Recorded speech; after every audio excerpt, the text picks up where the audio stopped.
perkenalkan kami akan, menjelaskan, project machine learning kami, dan anggota kelompoknya itu ada Ciforegia Ramakoneri, Felicia Devina, dan Andila Lupita.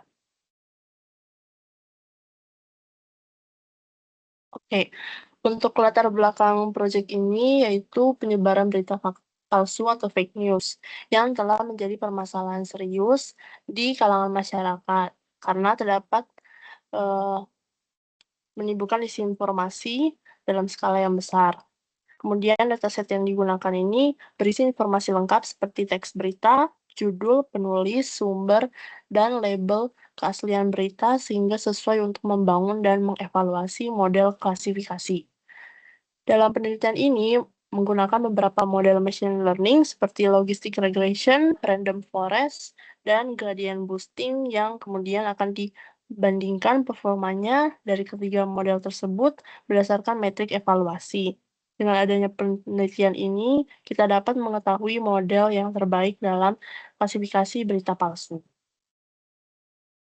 Tujuan penelitian ini yaitu mengembangkan model menggunakan logistic regression, random forest, dan juga gradient boosting, kemudian mengevaluasi model menggunakan metrik evaluasi seperti akurasi, precision, recall, dan juga F1 score.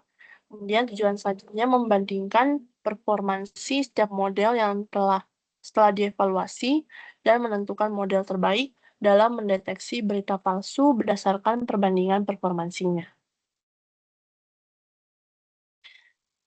Pada penelitian kali ini, kita menggunakan metode supervised learning dengan model logistic regression, random forest, dan gradient boosting. Untuk bahasa pemrogramannya itu menggunakan Python dan environment-nya menggunakan Google Colab. Nah, library yang digunakan yaitu ada Pandas untuk membaca, mengelola, dan menganalisis dataset, NumPy untuk operasi numeriknya, Seaborn untuk membuat grafik statistik yang menarik dan informatif, NLTK itu digunakan dalam preprocessing data text, sklearn ini untuk membangun model dan membantu proses evaluasi, dan Matplotlib untuk membuat grafik dan membantu visualisasi performa model. Kemudian kita masuk ke pengenalan dataset. Dataset yang digunakan ini merupakan sekumpulan berita yang berjumlah 20.000 data yang telah diberi label sebagai berita yang fake atau berita yang real. Setiap baris di dalam dataset ini mencakup informasi seperti judul, kemudian isi teksnya, kemudian penulis, tanggal, sumber berita, kategori, dan juga labelnya tersebut.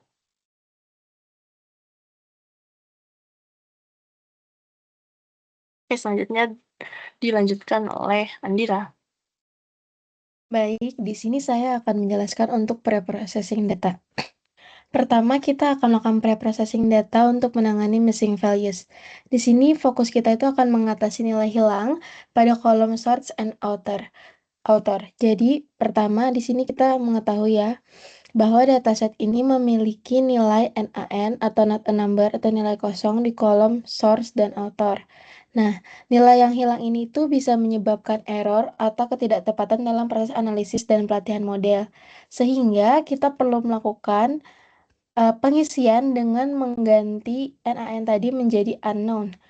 Jadi kita menggunakan fungsi, di sini ada fungsi filna yang kemudian akan kita replace NaN tadi menjadi unknown, yang mana hasilnya data di sini berubah pada Fox News dari NaN menjadi unknown, juga di sini pada Nicole Baker di sebelahnya menjadi unknown. Selanjutnya untuk Tonya Anderson sebelahnya juga menjadi unknown.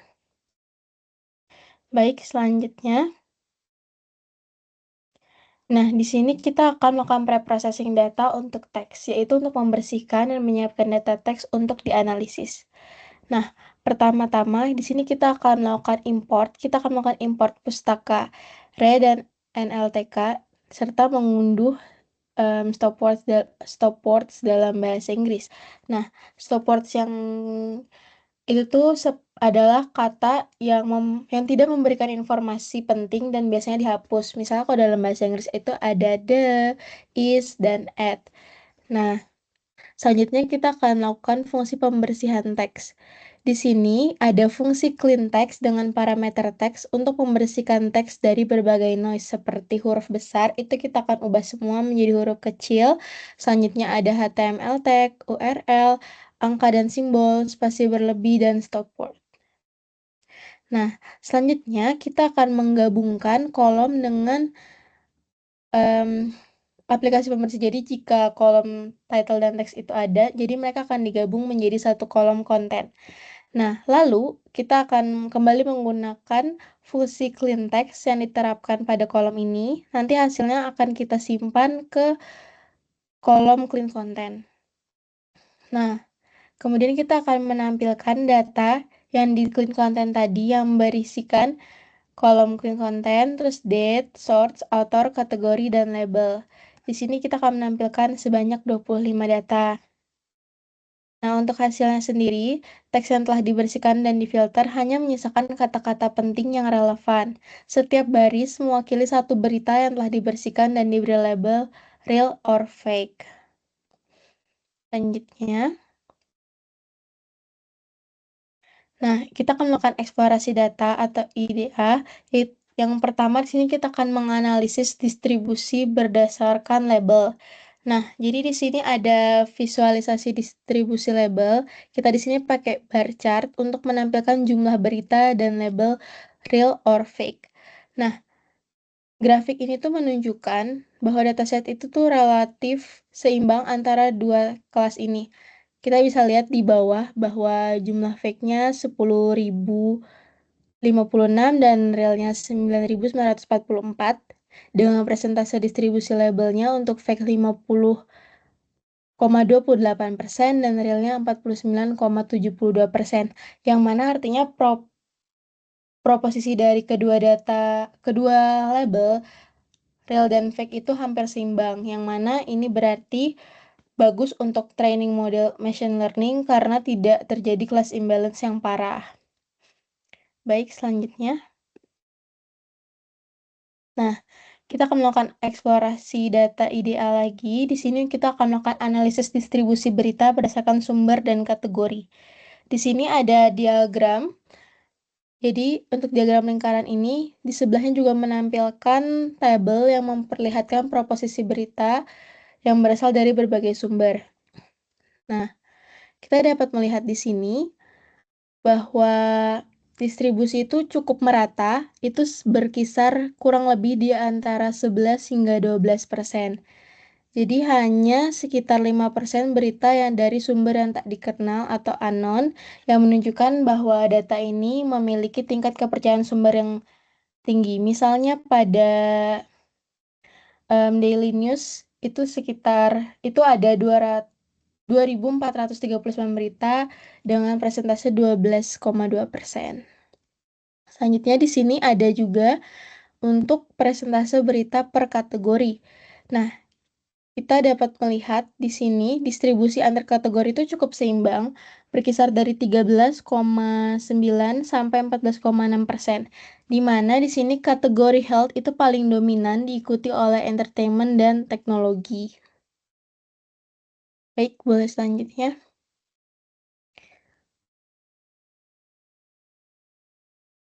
Nih, selanjutnya kita akan menganalisis distribusi label berdasarkan sumber dan kategori. Di sini kita menggunakan tabel dan juga kita menggunakan bar chart untuk menunjukkan jumlah presentase berita palsu dan asli real, fake or real dari masing-masing sumber. Nah, di sini kita bisa lihat pada penjelasannya ada di tabel, di mana di sini Daily News itu memiliki fake news terbanyak berada di 1.225 dengan realnya itu 1.214. Dan juga di sini kita bisa lihat dari BBC itu memiliki nilai memiliki nilai realnya 1215 dan fake-nya 1178 yang menjadikan dia sebagai sumber dengan real news terbanyak. Nah, untuk presentasi fake dan real ini hampir seimbang untuk semua sumber, itu berkisar di 50%. Nah, selanjutnya untuk distribusi fake or real pada per kategori, di sini kita dapat melihat bahwa kategori dengan fake news terbanyak itu di health berada di 1482 berita dengan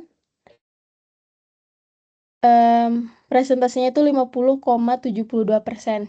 Selanjutnya, untuk kategori dengan real news terbanyak itu pada teknologi dengan 1458 berita, itu berada di 50,59% untuk persentase realnya. Nah, pada kategori bisnis sendiri, dia itu memiliki rasio fake news tertinggi, yaitu berkisar di 51,63%. Dan untuk sains dan teknologi, itu cenderung memiliki lebih banyak berita real daripada fake. Boleh selanjutnya akan dilanjutkan oleh rekan saya. Oke, di sini saya akan menjelaskan tentang baseline dan confusion dan model baseline dan confusion matrixnya. Jadi di sini untuk baseline-nya yaitu digunakan algoritma logistic regression, di mana kita bisa melihat bahwa di sini saya menggunakan confusion matrix untuk memberikan penilaian apakah algoritma ini, deep learning ini, model ini itu cukup bagus diterapkan di dalam fake dataset ini. Oke, di sini saya akan untuk true negatifnya di sini di angka 1037. Untuk false positifnya di sini di angka 992. Untuk false negatifnya di angka 985.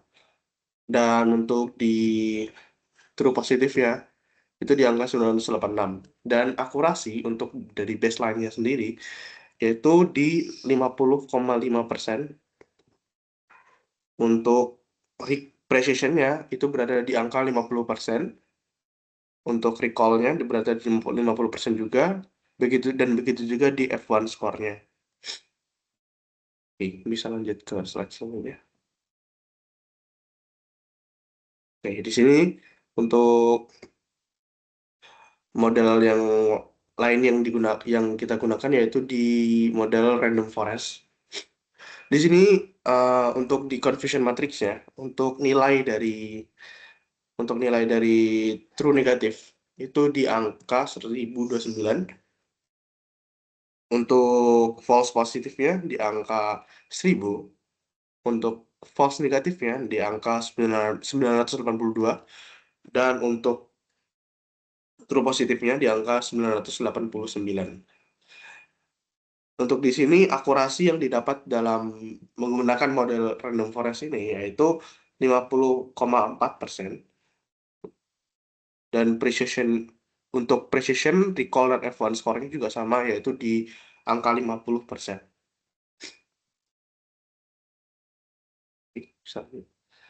Oke.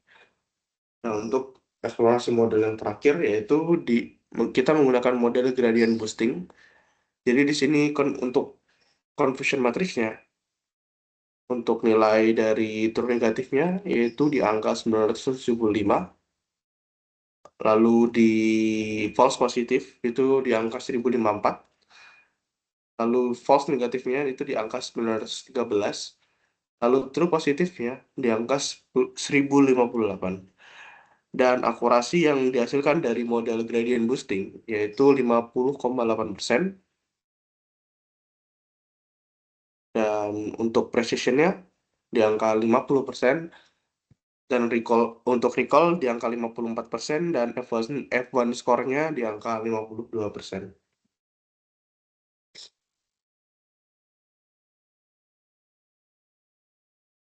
Jadi di sini kita bisa melihat perbandingan antara baseline yang kita gunakan yaitu logistic regression dan eksplorasi model yang kita gunakan. Di sini tampak tidak terlalu ada perbandingan untuk tingkat akurasinya yaitu dengan logistic regression 50,5% dan untuk random forest 50,4% dan gradient boosting 50,8%, di mana gradient boosting memegang akurasi yang paling tinggi di antara ketiga model ini.